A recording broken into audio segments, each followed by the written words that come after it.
All right, Fight Week, pay-per-view week. Let's go. Good to have you with us for what is the 8th episode of Anecdotes presented by Draftkings. I'm Jon Anik. Thank you all for being with us. Coming up today, we will get you a look at the early Fight Week odds in the Draftkings Sportsbook for the rematch between Israel Adesanya and Robert Whittaker, which, as many of you know, is set to headline UFC 271 coming up Saturday night at Toyota Center in Houston, Texas. A lot of great questions came in on Twitter and Instagram. I'm very thankful for them. But that will highlight our Q&Anik segment. Great stuff from the listenership and the viewership this week. We'll try to get to as many responses as we can. What tickets have I ripped up as a sports gambler this week? Hint, a lot of them. And where will my action be in the Super Bowl coming up this weekend? It's all coming up today on the UFC 271 edition of Anecdotes. And let us get to it. We begin, as always, with the main event mathematics. Live odds right now for the Adesanya-Whittaker rematch on Draftkings Sportsbook. Israel Adesanya, the minus 275 betting favorite. Robert Whittaker comes back at plus 220. Over 4.5 rounds, juice to minus 130. If you like the under 4.5 rounds, even money right now is at plus 100. Early splits in terms of the betting handle and the total number of bets. Now, I'm very thankful for our staff at DraftKings. They gave me these numbers on Saturday night during UFC Fight Night, Hermansson versus Strickland. But I have to tell you, these are early numbers, so some of these splits are going to change dramatically by the time Saturday night rolls around. That being said, as of this taping, 85% of the handle on DraftKings is on Israel Adesanya. So that means 85% of the total money bet is on Adesanya, and then 91% of the total bets have been placed on Izzy. I expect major fluctuation on those numbers by Saturday night.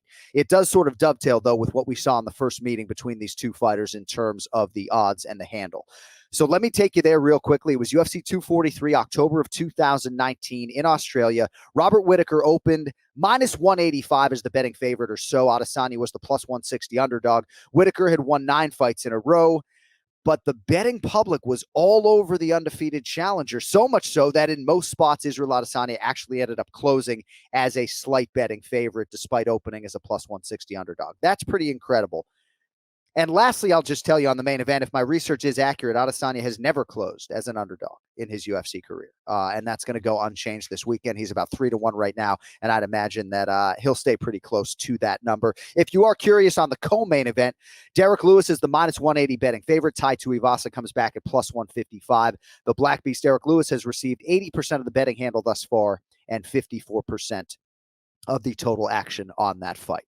What a week. What a time to be a sports fan. Got an epic NFL season coming to an end this Sunday. To that end, DraftKings Sportsbook, an official sports betting partner of Super Bowl 56, has a super offer for our new customers. And how about this? 56-1 odds on either team. You bet just $5 or more and get $280 in free bets if your team wins. Of course, if betting on mixed martial arts is more your style, not a problem at all. DraftKings Sportsbook also has tons of ways to get in on the action for Saturday's big UFC 271 fight card in Houston. You can throw down on who will win each fight, how fights will finish, so much more than that on the proposition front. And of course, it figures to be just an incredible main event between Adesanya and Whittaker. So be sure you don't miss out. Get involved right now. Download the DraftKings Sportsbook app on your cellular telephone or mobile device. Use promo code Jon Anik. That's one word, Jonanik. You bet just $5 or more on either Super Bowl 56 team and get $280 in free bets if they win. That is promo code Jon Anik at DraftKings Sportsbook, an official sports betting partner of Super Bowl 56. 21 plus minimum age and location requirements vary by jurisdiction. See DraftKings.com/sportsbook for full list of requirements and state-specific responsible gaming resources. Void where prohibited. All right. Let us hear from you now, my favorite part of Anecdotes, as we get to Q&Anik.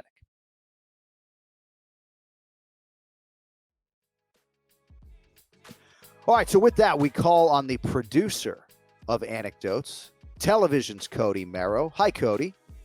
TV's own. How's it going, John? TV's own, Cody Merrow. It's great to see your face for the first time, I believe, on Anecdotes, although I could be mistaken. All right, so you have gone through all of the questions that have been submitted with hashtag Anecdotes on both Twitter and Instagram, and you've basically picked the best 10 or 12. So let's start rifling through these and see how many we can get to. All right, John, 10 questions coming up on Q&Anik here for UFC 271. First one, Joe from Bayonne. Longtime listener, John, are people sleeping on Robert Whittaker? I feel like he's in his prime now. Adesanya will have his hands full this weekend. Yeah, I mean, I think a lot of people feel like there's value on Robert Whittaker in that plus 225 range. I certainly think the first fight in October of 2019 was an invaluable lesson for Robert Whittaker in terms of just some of the recklessness on the feet, and landed, I think, just 27% of his strike attempts, wasn't able to take Israel Adesanya down. So, yeah, I expect a better, more disciplined effort out of Robert Whittaker, but he was in great shape for that first fight, so maybe Adesanya is just the better guy. I do think that Whittaker will try to mix it up, but I wouldn't be surprised to see if it ends up being a kickboxing match and an absolute war on the feet. I guess we'll find out. Who's next? Dallas_New York says, way down on the early prelims, we have Hernandez versus Moicano. Great matchup. Both guys can propel their career off with a win here. Should be an action-packed fight. John, what are your thoughts? Yeah, I agree, Dallas, and thank you for the question. It's Alexander Hernandez and Renato Moicano. I didn't realize it was an early prelim, but it's a great fight. Hernandez is probably the more known quantity, but perhaps not. He has been ranked as a lightweight before. Moicano is a former featherweight, 2-1 since moving up to lightweight. I share your enthusiasm for this fight. Alexander Hernandez has aligned with Factory X several fights ago, and I think that has been a huge source of confidence for him. He's plus 155. And that's largely because he's alternated wins and losses spanning his last 7. But I can understand why people see some value on Alexander Hernandez, and I can understand why you, Dallas, see value in that fight. So, John, the next one, I'm going to start with a question from me. Are you bringing some Nikes over to Houston for this next pay-per-view? Oh, of course. I might actually have to go Reebok pumps, my Shaq pumps. We'll see. Well, Nikki Cokes wants to know, will you do a shoey if Tuivasa beats Derek Lewis? Yes, I will do a shoey on the Anik and Florian podcast after UFC 271 if Tai Tuivasa beats Derek Lewis in Houston. Yes, I will. And I'll spit in it too, because that's the true shoey. But it will be my spit, right? I'm not going to call my daughter Riley to come up here and spit in a shoe for me to then pour a beer in it and chug it. So I will do a shoey, but it will be my spit. Moving on. It's not a shoey without a loogie, right? Oh, come on, Cody. This is PG-13, brother. Next question from Fretwood Mac. How do fighters go into bouts with major injuries like Francis did? And are pre-fight medicals no longer a thing? All right, so it's a good question, and this is the only question that I actually had pre-screened for me because I did want to chase some Francis Ngannou quotes. So these are direct quotes from Francis after the fight. I have a grade 3 MCL tear. I have damage on my ACL and damage on my MPFL. I don't know what that is. That was 25 days ago. I saw the doctor on Tuesday to clear me, and he wasn't very optimistic about it, but I still decided to move on. My team was by my side regardless, whatever I decided, but the doctor said he wouldn't recommend me because I could have irreversible damage if I got kicked on that knee. That's why I didn't switch my stance. So I don't know is the short answer, right? I mean, it seems as though there was one doctor that was reluctant to clear him, but perhaps did. Certainly, we've had dozens of fighters try to cloak injuries from medical personnel. I mean, there's not a single fighter on the roster that goes into a fight at 100%. But pre-fight medicals are not a thing of the past, but I don't know the degree of the damage. We've had fighters fight with a partially torn ACL many, many times in the UFC. So, it's a good question, but I do believe that if you were a fighter in a big spot like this that wanted to get an injury like this past a doctor, you would probably be able to find a way to do so. There's no injury report in MMA, huh, John? That's right. That's right. The next question is from Brother Dorian. Does Usman open as a betting favorite against Israel Adesanya or Jan Blachowicz? And how do those fights look? Enjoying anecdotes. Me too, Brother Dorian. Me too. Let's go, Brother Dorian. Yeah, I mean, I think it's an interesting question. If you don't know the backstory, Kamaru Usman is not trying to become a double champ and challenging Israel Adesanya because that is his right-hand man. They are dear friends, but he has now publicly expressed interest in moving up to 205 pounds to fight the now former UFC light heavyweight champion Jan Blachowicz to try to prove his pound-for-pound greatness. Now, Kamaru only gives up 2 inches in reach to Jan Blachowicz. It's more pronounced with Israel Adesanya. I think he gives up 4 inches in reach to Izzy. I think he opens a betting underdog against Jan Blachowicz for sure because Jan Blachowicz is a light heavyweight, and I don't know if this fight would be at 205 pounds, but presumably it would. I could see him and Adesanya being a pick'em because I think that is a favorable matchup, and I do believe that if Usman took Adesanya down, he has the tools with which to keep him there. It's a good question. I don't think you're going to get to see the opportunity to realize an Usman fight at light heavyweight in the UFC, but I don't know, man. I like thinking outside the box. Dana White doesn't seem to be totally against it. And if any guy has earned the opportunity to do something like that, it is Kamaru. But I feel pretty convicted in saying he's not going to fight Israel Adesanya, even for like 10 million guaranteed. I just don't see it. And if that fight does go down, you know DraftKings Sportsbook will have you ready with a line, ready to bet on. Next question coming up, Wicked.MMA. What are your thoughts on these journalists at the past couple of press conferences asking questions? Journalists in quotation marks. Pretty embarrassing, in my opinion. John, what is your opinion? Yeah, I mean, sometimes it sort of takes on a life of its own, and I think some of that setting has been a little bit off-putting for me, because I think that there are individuals who have their own agenda. And certainly as a play-by-play announcer who is charged with humanizing these athletes and bringing them shine, I feel like a lot of these people, journalists or otherwise, I don't know exactly what some of these people do for a living, but they have their own agenda, whether it's their own 15 minutes of fame or their own spotlight, and sometimes I find that to be off-putting. So I'm a meat and potatoes kind of guy, Cody Merrill. I don't know what to tell you. We're there for the fighters, not for the journalists. There you go. Next question's from Nomad_Tyler. I'm curious if you think there is really much behind Whittaker saying that Jan laid the blueprint as to how to beat Izzy. We all know Izzy is continuously improving his takedown defense, so with that in mind, do you see this being a stand-up war like the last fight? Could be, as I said prior. I do think Whittaker's going to try to mix it up, and we have seen him go to the takedown a lot more during this recent 3-fight winning streak. But he's not Jan Blachowicz, right? He doesn't have that size advantage. I think it is going to be interesting to see if Whittaker's able to take Adesanya down. Can he keep him there for extended periods? Certainly, though, part of the blueprint has been laid out. It's not as though Jan Blachowicz did much when he was able to get Israel Adesanya down. That was a closer fight than I think a lot of people want to say it was publicly, certainly when it comes to the action on the feet. But yeah, I do think that largely the person who's going to beat Adesanya consistently in MMA is going to be a guy with respect to Alex Pereira and others, but a guy who can mix it up and take him down. And we'll find out in a few days if Whittaker can be that guy, man.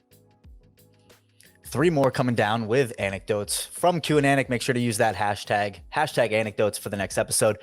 At the DAZN House says, how as a commentator do you prepare for the fights and for each particular fighter? All right, I'll try to answer this as efficiently as possible. My process starts about 10 days out. I have a fighter card library behind me of over 6,000 fighters. My old fighter cards are in there. I make a new fighter card for each fighter for every fight, and then I cross-check, see if there's anything worthwhile in my old notes that I add to that fight card. I transfer the UFC fighter bio to my fighter card. I ingest interviews, video, and print. I watch film. I use literally every minute I can leading up to fight night. If I have a late start on a Saturday, I'll even prep 3 or 4 more hours on fight day. As Brian Stan, the greatest living American, would say, it is an open book test. Might as well show up with some notes. Shout out Brian Stan. What a legend, huh? Total legend. Total effing legend. At Lando Will Travel asks, John, what is your favorite moment of violence in the octagon? Mine is Curtis Blades elbowing Overeem in the full guard. That's a good one in Chicago, Illinois, right? That's a great entry. I would think that might be mine too, actually. I'll go back to 2014 since Derek Lewis is fighting this weekend. I believe he fought Guto in Ascension in 2014. And I don't know if I said something along the lines of throwback, old school, break your face open type of power. But that's what he has with the ground strikes. You know, there's a viciousness with which Derek Lewis hits you on the feet too, of course, but then when he gets you on the ground, as he had Guto in a sense, just like trying to literally blast the guy's face through the canvas. I remember that being very violently appealing to me early on in my UFC career. Certainly Francis Ngannou versus Alistair Overeem, not trying to pick on the Reem, but I don't know that there's been a more violent knockout than that one. Overeem's lip, of course, against Jairzinho Rosenstrike. Edson Barboza against Shane Burgos. Burgos on the wobbly legs. And then, if you haven't seen it, Josh Emmett with a knockout of Michael Johnson in Philadelphia, I believe, back in 2019. Well, how about just any Tony Ferguson fight? Outstanding. Just any of them. Ferguson Pettis, I think, comes to mind for me. Yeah, Ferguson Pettis, Ferguson Lando, Ferguson Barboza. You're right. Tony Ferguson, you can get lost on UFC Fight Pass for a day with that guy. El Kukui, baby. Last question here on Q&Anik. Barstool Erie asks, how many cases of Modelo did you get shipped to your house following your recent ambassador deal? That's Modelo, brewed for those with a fighting spirit. And DraftKings.com/Modelo if you do want to get involved in our golden ticket promotion. And real quick, I'm humbled and thrilled to be doing this with Modelo and DraftKings. I really am. And they did send me 5 cases of cold beer to my front door, which is 120 Modelos. Very exciting. But this is an unprecedented sweepstakes, right? If you go to DraftKings.com/Modelo, whoever wins this grand prize by making the best selections for April 9th at UFC 273, you're getting tickets on the floor to 10 consecutive UFC pay-per-views. There's a whole behind-the-scenes component to this package as well. Yeah, mind effectively blown, Cody. A lot of behind-the-scenes stuff as well with me in the dressing room and otherwise on set as I host UFC Live. It's going to be the most amazing package, but it is rooted in the fact that it is like a grand prize sweepstakes times 10. DraftKings.com/Modelo for more information. All right, that is it for Q&Anik. The hashtag is AnikDotes to have your submissions considered for our next show in advance of UFC 272. All right, rip up your tickets and Anik's action as we look at what I have done in the past and what I will be doing in the future. All right, so the tickets that I have ripped up since we were last together in advance of UFC 270. Buffalo Bills to win the AFC, lost $300 there. Buffalo Bills to win the Super Bowl at 12-1, placed preseason, minus $450. Tennessee Titans to win the Super Bowl early in September at 29-1. Minus $25. Green Bay Packers to win the NFC, minus $250. Thankfully, I did hit both championship games, the Bengals +7 and the 49ers +3.5. So it wasn't all red, but not a great stretch for yours truly as I ripped up all of my NFL futures. Where will my action be for Super Bowl 56? Cincinnati Bengals +4. I am an underdog player at my core. I like Cincinnati to not just cover the number. I think they might win the game. So in terms of the Super Bowl MVP, I don't usually bet this. Matthew Stafford is the favorite right now at +100, Joe Burrow +225. So quarterbacks have won the MVP in 4 of the last 5 Super Bowls. Joe Mixon right now is 45-1 on DraftKings Sportsbook to win the Super Bowl MVP. So I did a little sprinkle on that. Cooper Kupp at 6-1, little bit of money on that as well, knowing that I'm probably going to rip up those tickets. The last running back to win the Super Bowl MVP, Terrell Davis for the Denver Broncos back at Super Bowl 32. So it's rare. Wide receivers have certainly been in the mix. I think Hines Ward maybe, Santonio Holmes for sure, Julian Edelman, Deion Branch both won MVPs. But I'm not going to play Stafford or Burrow. So Mixon at 45-1, Cooper Kupp at 6-1 for me. I'm going heads minus 105. I'm usually a tails player, but I feel like I'm ripping up tickets a lot when I bet tails. So I'm going heads. One interesting prop I thought on DraftKings that might be of interest, any kick in the game to hit the upright at +450. Kind of like yes there.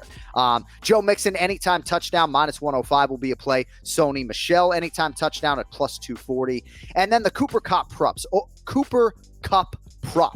Over under 104.5 yards. I'll go over there. The over under is 8.5 for the reception. So that's a tricky total for me. A big number. I mean, I'll be on the yardage prop. I don't love betting on a guy to need 9 catches to cash a ticket. We'll see. I might hit that over 8.5 for Cooper Kupp as well. Either way, you can be sure that I will be heavily exposed in the Super Bowl market and hopefully we'll end up in the black. I'm always looking at the futures markets as well on DraftKings Sportsbook. NHL in a break right now. They're in Vegas, but you already know about my Florida Panthers and St. Louis Blues futures. Some other wagers since we last spoke in the NBA and NCAA. Miami Heat to win the Eastern Conference at +475 and also win the NBA championship at 13-1. I did $100 on each of those. Perhaps a little South Florida bias. I'm a Celtics fan. I do not like the Heat, but they have not had their whole complement of players all year long. And yet, as we sit here taping AnikDotes, they sit atop the Eastern Conference tied with the Chicago Bulls. So I think when Miami gets healthy, if they are able to hold down that number 1 seed, I think that they hold serve and come out of the Eastern Conference. I don't think Milwaukee or anybody else is going to come in here and beat them 4 out of 7 games, but we shall see. I also did place a smaller bet on the Philadelphia 76ers to win the East. Heard some rumblings that maybe James Harden might end up there. I got them at +900. They're +475 on DraftKings Sportsbook right now. So certainly we were able to tip on the value there. And then lastly, I have a $100 ticket on the Duke Blue Devils to win the NCAA men's basketball tournament. I got them 13-1. They're now 10-1 at DraftKings Sportsbook. Coach K's retirement season. I don't like Duke. I just think somehow, some way, they're cutting down the nets in Coach K's final year. Gonzaga might get them, though. All right, just like that, our UFC 271 edition of Anecdotes is in the books. I would encourage you to follow DraftKings on social media. You can do that at DraftKings on all channels for the DraftKings Sportsbook, at DK Sportsbook on Twitter and on Instagram. It is at DraftKings_Sportsbook. A lot of great opportunities, of course, coming up for you in the book for UFC 271. My Fast Finishes odds boost. That is done for every pay-per-view, but this time around, we are happy to be introducing the People's Parlay. That'll be all over our social channels. The masses, though, this time, you guys get to pick the parlay that will get the boost from the sportsbook. So a really cool initiative there. And of course, it all goes down this Saturday night, UFC 271, live from Toyota Center and yours on ESPN Plus pay-per-view. With that, for our producer, Cody Merrill, and everybody at DraftKings, Jon Anik saying so long for now. Thanks for indulging and watching this episode of Anecdotes. We will be back with you next month in advance of UFC 272, Covington versus Masvidal. Look forward to seeing you all Saturday night on pay-per-view. Let's go.